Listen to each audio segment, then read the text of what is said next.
looking for the mystery beneath the northern star, looking for the pot of gold at the rainbow's end, hoping that I find it soon beneath the gypsy moon. Welcome to Be My Guest. We have an encore appearance. This is the fourth appearance of our friend Ray Wolf. And Ray is from Rhode Island, and he is an author, a tour guide, and a speaker. I mean, I don't know what else to say. Welcome back, Ray. Thank you very much. Ray Glad Wolf. to be here. And he is the author of Lost Villages of Scituate, but that's just one of them. Where do you want to start? Go ahead. You want to start with the last one? Probably with my the last one. This is my mom when she was 8 years old, and she was born in one of the villages that went underneath the Scituate Reservoir when they built the reservoir, and she was 14 when they finally had to move out. And that's Scituate, Rhode Island, folks, not Yes, Massachusetts. that's correct. That's always I make that mistake. Yeah, they destroyed 5 villages when they built the reservoir, and this one here is all about the 5 villages. Yeah. Hold that one up a little bit. There you go. The 5 villages in Scituate. Yeah. And then the Scituate Reservoir, this is about the building of the reservoir. Yeah. So one tears everything down, one builds everything up.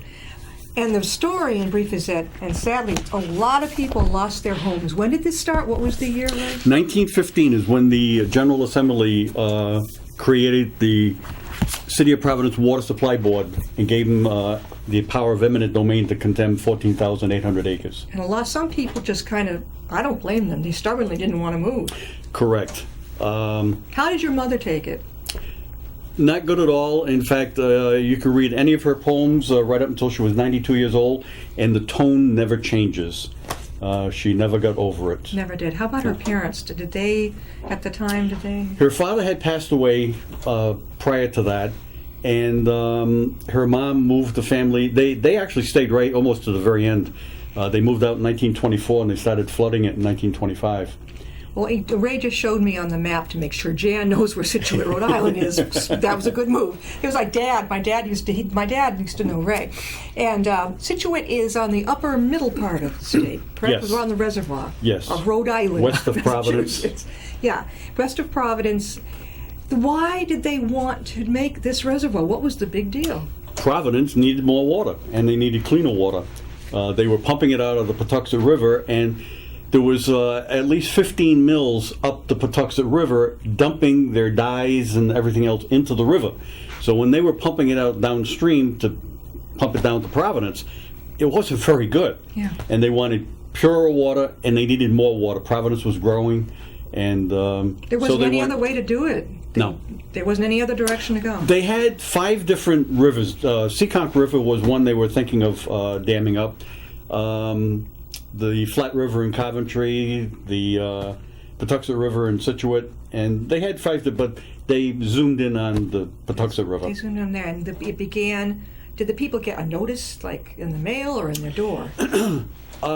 They got notification. The man from the city, they used to call him, came around and put up notices that the 5 villages were going to be taken by the City of Providence, and a lot of the people didn't own where they lived in mill houses. Sure. So they were renting. Correct. Might have been Many of them. Might have been easier for them to leave than the ones who owned it. Am I right? Well, yes. Absolutely, yes. Yeah. Because a lot of the ones that owned it, their fathers or their grandfathers built it. Yeah. So they really were attached to the land. And your mom's family owned it. Yes. So yeah, I can see where that would be. Having rented places when I was, younger, I wouldn't have cared. Well, I would have cared about the people who had to leave because of their homes. But if you've been a renter and you've lived like a gypsy, like I did in my single days, I wouldn't have cared. For me, well, that's what happened. Some people, when they got the notice, they packed up and took off. Yeah. Some people, like my mom's family, stayed like almost to the very end. They had to get out. If I could read a poem for you, go for it. Yeah. I will. It'll give you an idea of what went on at that time. It's called The Scituate Reservoir by my mom. The land was condemned, the people were told. Everyone felt sorry for the folks who were old. People in Providence needed clean water to drink. The city bought 5 villages. People had to sign with pen and ink. Some folks were born there, some lived there for years. They just couldn't seem to shake off their tears. When a lawyer told them the city had condemned the land, they were bewildered and couldn't understand. The scene of my childhood, I returned one day. I had a lump in my throat. It was difficult to keep the tears away. As I observed each loving place, it didn't look the same. Tears filled my eyes as I passed the old country lane. I saw the road that led to a house where we children used to play. We spent many happy hours there every rainy day. I saw the root cellar still in its place, and once again tears rolled down my face. Going to the old church, I walked through snow and rain. Oh, if I could only relive those days again. I saw the remains of the mill that stood in the center of town. I can't describe the heartache when they tore it down. If I close my eyes, I can see them today, one by one, each family moving away. Friends and neighbors moved far apart. Another family moved, another broken heart. I go back now and then, the foundations are still there. I turn around and walk away, in my heart a silent prayer. We all know the reservoir has been there many years, and I still believe it was filled with the people's tears. Boy. Was she a poet from the time, well, after you were born? Did you always see her writing poetry? She wrote her first poem when she was 12 years old. Then she didn't write a lot until the 1940s. She wrote some. Then kids came along, and then divorce and what have you.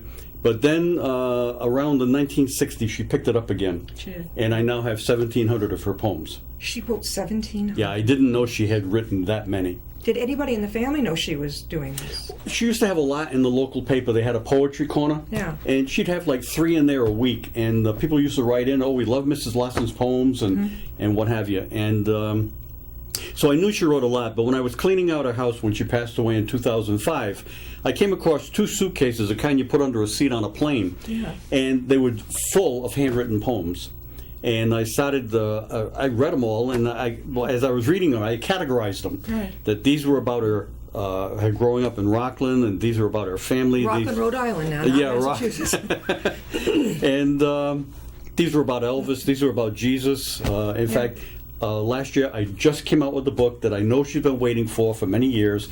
It's called Jesus is Her Friend. Oh. And it's all her inspirational poems. You know, when you say Rockland, when I have to keep reminding myself it's not Rockland, Mass, because my mother grew up in Rockland, Mass. Yeah, and I think, when was your mother born? 1910. Oh, they wouldn't have known each other. Mom was 1921, so your mother would have gone to high school and gone beyond Mom. But Yeah. they might have, you never know, crossed. My mom only went to the 8th grade. Okay. Well, Mom would have. And she said, with an 8th grade education, I could never write poetry like that, but she felt she was God's instrument to hold a pen. Yeah. And she would put the pen to the paper, and the ink would just flow. He would tell her what to write. Ray, when people were getting the message that, you're going to have to go, we are going to build the Scituate Reservoir, and your land's going out, I mean, whatever you own, did they at least pay these people for this? They did. Nobody felt to what they should have been paid, but the thing in the first place, they didn't want to move. Yeah. And there were 7 recorded suicides. I think you told us about that. I had forgotten. Yes. Was it the men worried about their families? Well, one guy went down to Providence to City Hall to try to fight it, and he came home, and his wife said, how'd you make out, Joe? And he said, we're going to have to move. And she said, he said, I'm going to go out and I'm going to feed the cows. Yeah. And she said, okay, I'll send Mary out to get you when supper's done. So supper got done, and she said, Mary, would you go get Pa? And she went out to the barn, and he was hanging from one of the beams. It's almost like the Great Depression. They couldn't comprehend how somebody could come in and say, we're taking your farm, you got to go. It would be like right now where I live. Myself, our neighbors, you got to go, period. Yeah. But did they give them, I know how sad it was, but did they at least give them pay them something that was adequate? See, it's not only the matter of the money, but they were taking their home, Yeah. and they had to go. They were knocking down the mill where they worked, Yeah. if that's where they So worked. that takes the job away So right there. there goes the job. Yeah. They were taking all the stores, their church, their friends and families, their neighbors. Everyone's scattered Because now. right, everybody's scattered all over the place. And back then you communicated with postcards. Yeah. So if I lost your address, like you're off the face of the earth. Unless I bumped into somebody else that knew where you moved. So it was really devastating. Definitely. My mom never got over it. So when they had to move on, were they given enough so they could find another house or a place to rent? I don't know what they were paid. Yeah. They all said that it Just wasn't what they wouldn't- should have got. No, they probably tried to get away with as little as they could. Oh, yeah, it was either that or, There's nothing. Right. Ray has, we're talking with Ray Wolf. You have, let's see, we've got the Lost Villages of Scituate, the Scituate Reservoir, okay, and then the Lost Village of Rockland. Now, what's that one about? Okay, this is about her village. That's her when she was 8 years old. And it's got 150 new pictures in it that's not in the other books. What happened was, when I did the Lost Village book, people would call me and said, "Oh, my grandfather lived in Rockland. I've got pictures. Are you interested?" Yeah. And my first instinct was, where were you when I was doing the book? Yeah. But my second instinct is, I can't pass up old pictures. So I would say yes. I would scan them on my computer. And 2 years ago, I said to myself, I wonder if I have enough pictures to do a whole entire book on my mom's village. Right. And I did. I had 150 new pictures.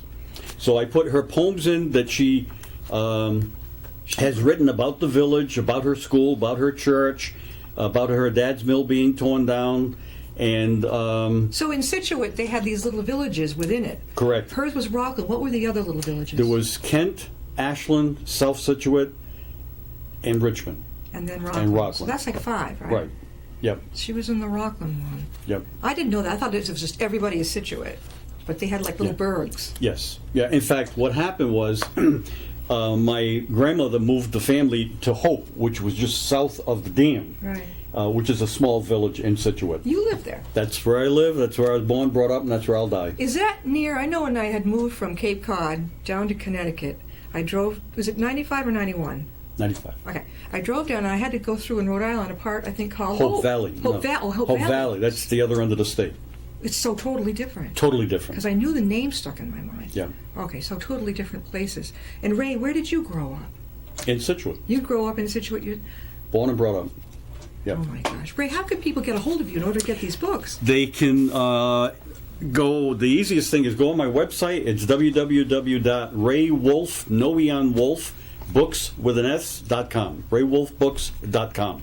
And you've got a DVD you're going to show us. And Check it out. I've got the whole entire tour on DVD. One of my passengers was with his 12-year-old son, and I saw he had a camera, but I didn't. Once I get talking, everybody disappears and what's going on. I get involved, and he called me up a couple days later and he says, "Ray," he said, "I've got something that you might want to look at." He says, "So you're going to be home?" I said, "Sure." So he come up and he hands me this DVD. So it was a surprise. Absolutely, yes. I had no idea. So you've got the whole... So I went downstairs and I popped it in my computer and I started watching it. And I couldn't stop. No. I said, "This thing is fantastic." But I did said, he catch you talking in it?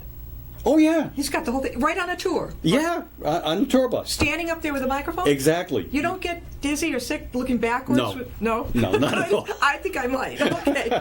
So everybody else is sitting forward and Ray's up there with the... I have a headset. You have a headset. Do people have a lot of questions during it? A few. Most of the questions I answer before they get to it. And so now, the tour, if you want to go on it, when and where? It's going to be on April 9th. It's coming up pretty quick. They're filling up pretty good.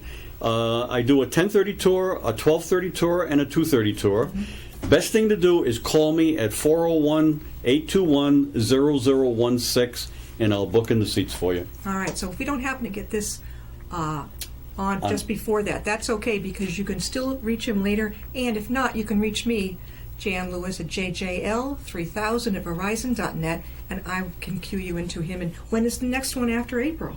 Once a year. I'm It's only just doing once? it once a year now. Yeah.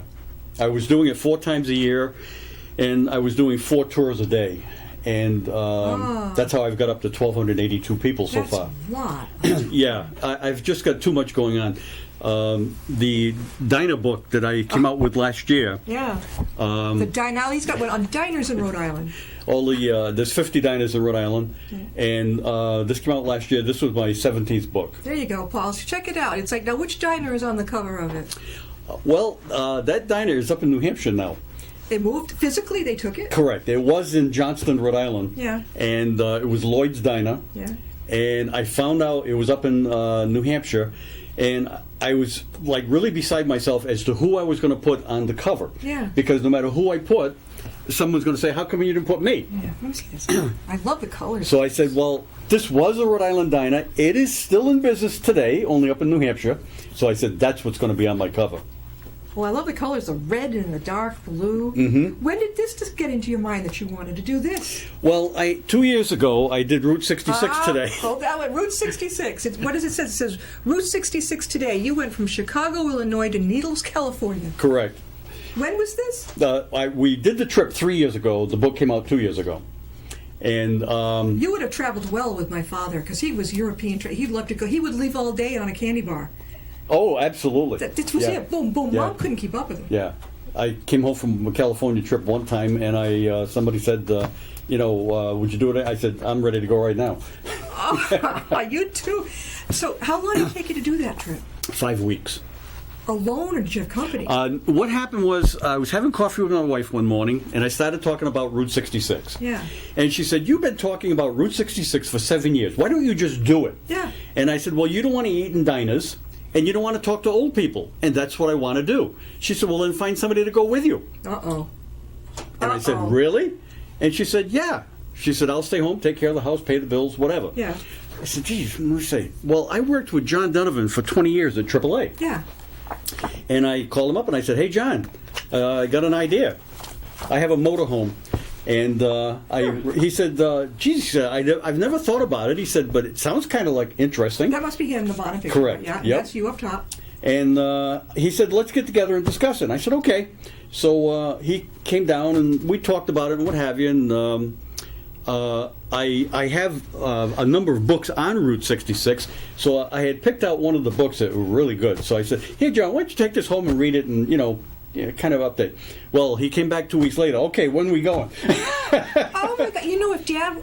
If Dad hadn't had to take care of Mom and he hadn't been ill, this might be something he would have enjoyed. I don't know. I would think, gosh, he'd seen so much of Europe, maybe it was time to see more of the United States. This type of Really? thing. Yes. But this was in 2014. Yep. So you must have met, and this is going to talk about the people, too, that you met? Oh, yeah. Yeah. Yeah, we had a great time. We met some very interesting people. And we put on about 6,000 miles, $3,200 in gas. And how long? How many days again? 5 weeks. Weeks. Yeah. And you stayed in your RV? I have a 32-foot motorhome. And I can understand your wife not wanting to go. My husband wants to go out west, Arizona. He's a photographer, and I'm like, first of all, I am my father's opposite. I am a terrible traveler. If we're going to spend more than 2 hours on the road, okay, it's time to get out. I got to go. Let's find a shop. I can't. It's just too monotonous for me.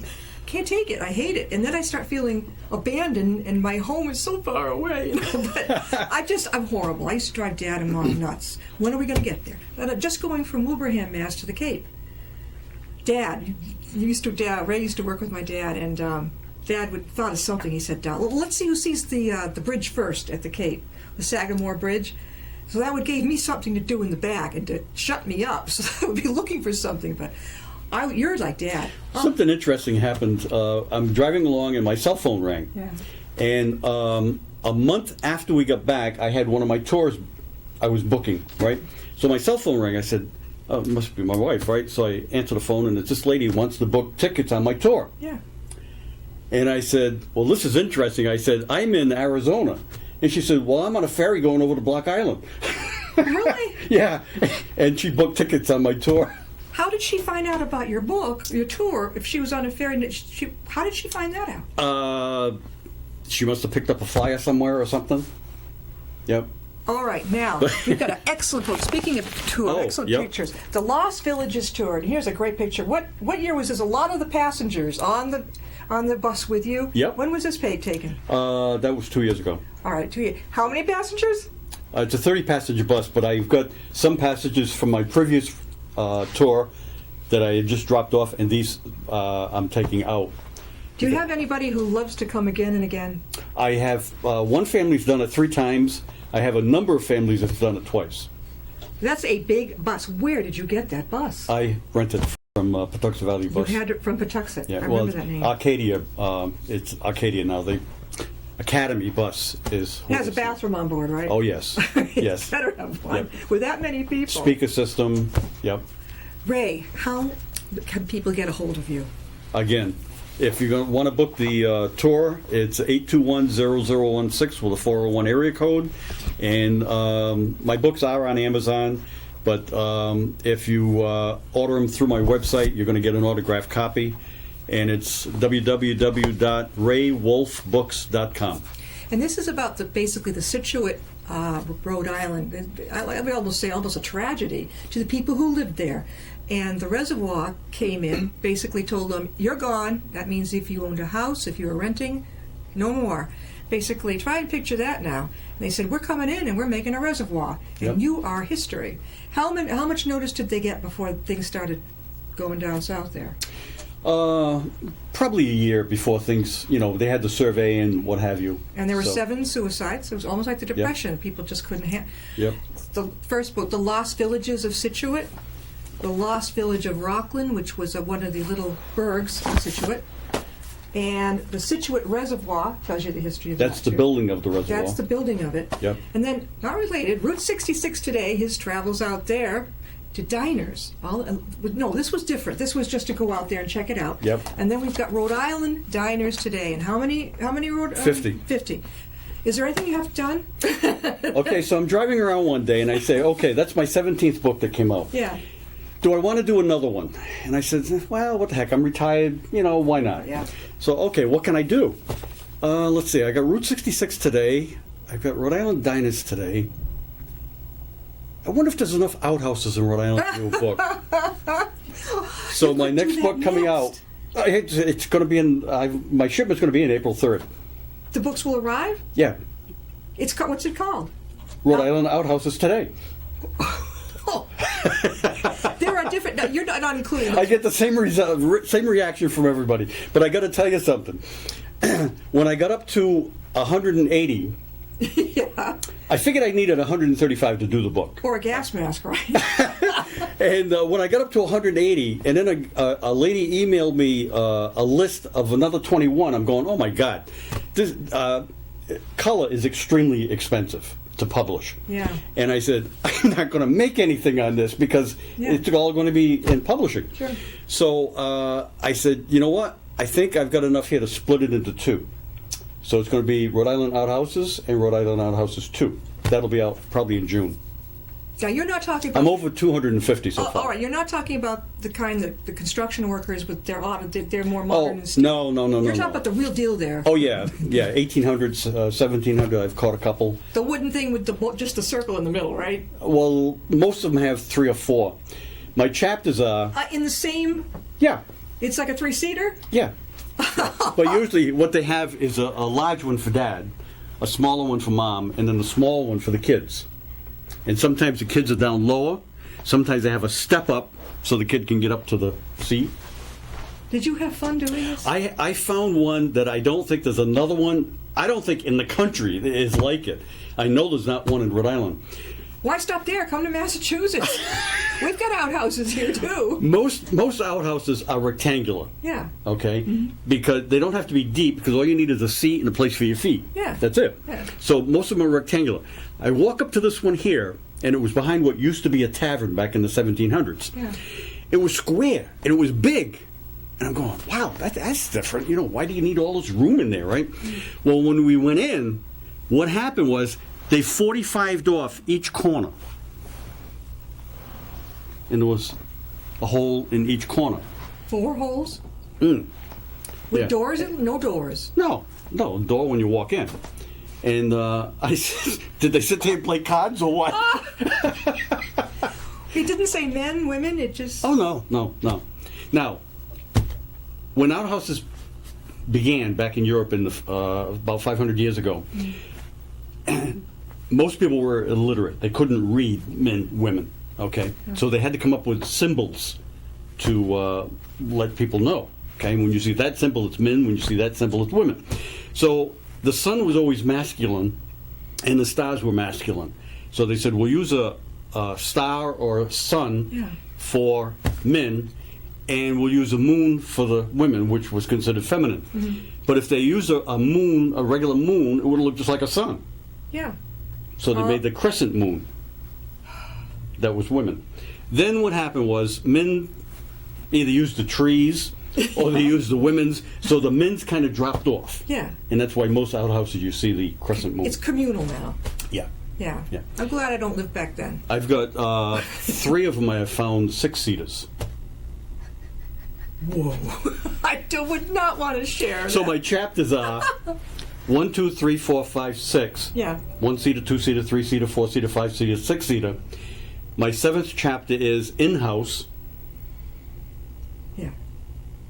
They're in the house, not out. Yeah. Not outhouse. The actual, Is in the house. but it wasn't a potty seat. It was actually still the look of It was an outhouse, but in the house. okay, like wood and everything right there in the Yeah, house. Yeah. yeah. So they were moving up they were moving up the ladder now. They were getting exactly. Right. When my grandfather's father brought the family in from Nova Scotia, they migrated to Chelmsford, and the house is beautiful. It's still standing. It looks like a Victorian. He was the first. They were the first house to have a normal inside bathroom. I don't think it was an outhouse. It was middle 1800s, something like that. Well, we've gone back to visit it. I haven't been in it. People lived there. Maybe one day I'll. I want to go in and see this. Ray, one more time. How can people get your books? And if you miss this coming up, this April. My next tour will be next April. How can people get to you again? www.raywolf.books.com or 401-821-0016.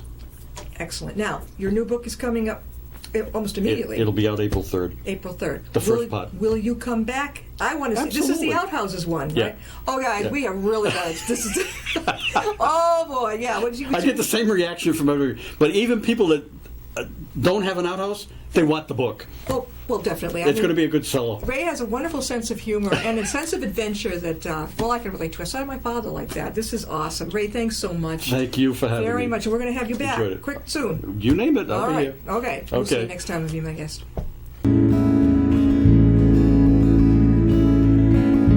Riding on a shooting star, heading out toward a dream.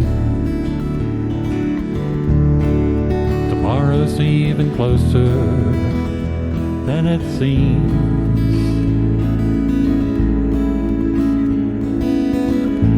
Moving through the cloudless sky, heading out toward the moon.